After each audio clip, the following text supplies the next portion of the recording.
Les miracles mensongers. Les miracles mensongers ont été annoncés par Jésus-Christ et ces signes précéderont son retour. C'est pourquoi il est indispensable de connaître qui opère ces miracles mensongers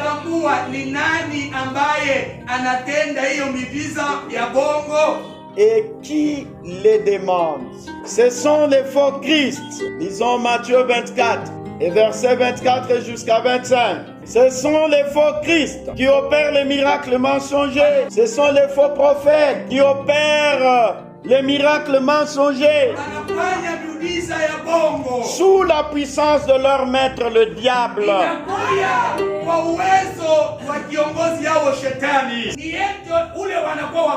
Ne donne rien qui soit vrai. S'ils sont faux, même leurs miracles sont faux. Qui s'intéresse aux miracles? Il y a donc les gens de la foule.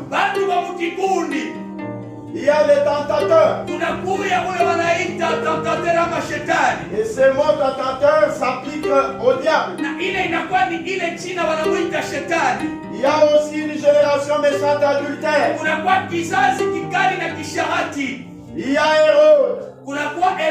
Un incroyant. Il y a les juifs. Voilà les gens qui s'intéressent aux miracles. Et tout ce qui a été écrit dans la Bible, c'est pour notre enseignement. Et maintenant, quelle était notre instruction? Nous découvrons qu'il y a des gens qui s'intéressent aux miracles que nous venons d'énumérer. Jésus avait refusé d'opérer les miracles à tous ces gens que nous venons d'énumérer. La foule, les gens de la foule, retenez ceci. Les gens de la foule sont ceux qui ont vécu les miracles opérés par Jésus. Mais ils n'en sont pas satisfaits. Ils en veulent encore. Ils lui donnent des conditions pour croire. Sans miracle, il ne croit pas. C'est ce que nous avons vu. Mais les gens de la foule ne viennent pas chercher la parole. Ils conditionnent leur croyance à la preuve de miracle. Amen, Église. C'est comme quelqu'un qui dit: je vais dans cette assemblée pour que Dieu me donne un enfant, pour que Dieu me donne un mariage. Si je ne trouve pas ce que je cherche, je m'en vais. Voilà le caractère de la foule. Ne soyez pas comme les gens de la foule. Ne les imitez pas. Amen, Église. Amen. Nous avons encore cité les tentateurs, le diable, qui demande à Jésus un miracle. Ce tentateur s'applique au diable. Il a demandé à Jésus de lui faire voir les miracles. Même si Jésus lui avait donné ce qu'il avait demandé, il ne croirait pas.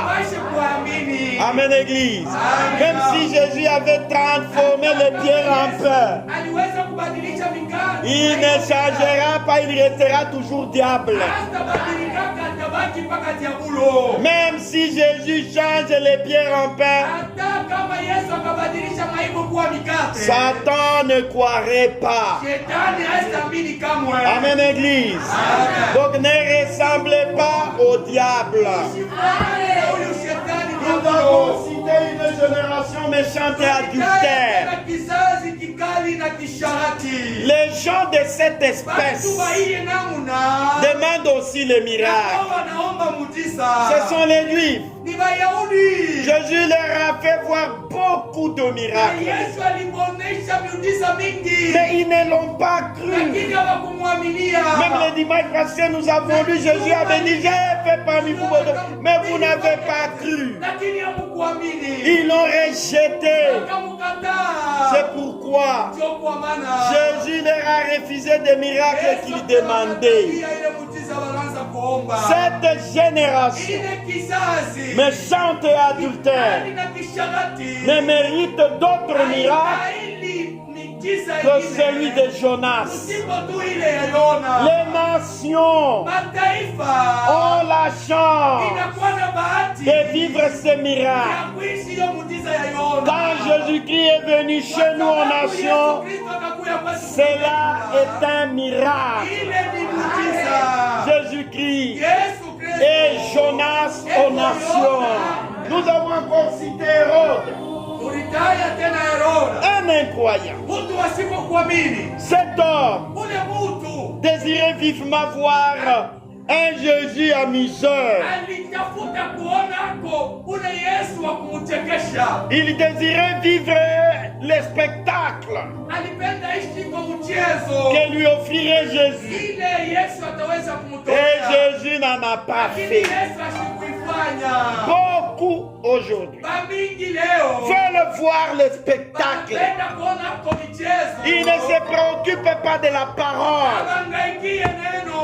Ils ne se préoccupent pas de la vérité. Mais les gens de cette espèce sont des Hérodiens. Quand ils viennent à l'assemblée, ils désirent vivre le spectacle. Nous avons encore cité les Juifs. Paul dit les Juifs demandent le miracle. Mais les Grecs cherchent la sagesse. Les Juifs, ce peuple demande le miracle. Mais ils n'ont pas cru malgré tout le miracle qu'ils ont vu. Ils n'ont pas cru.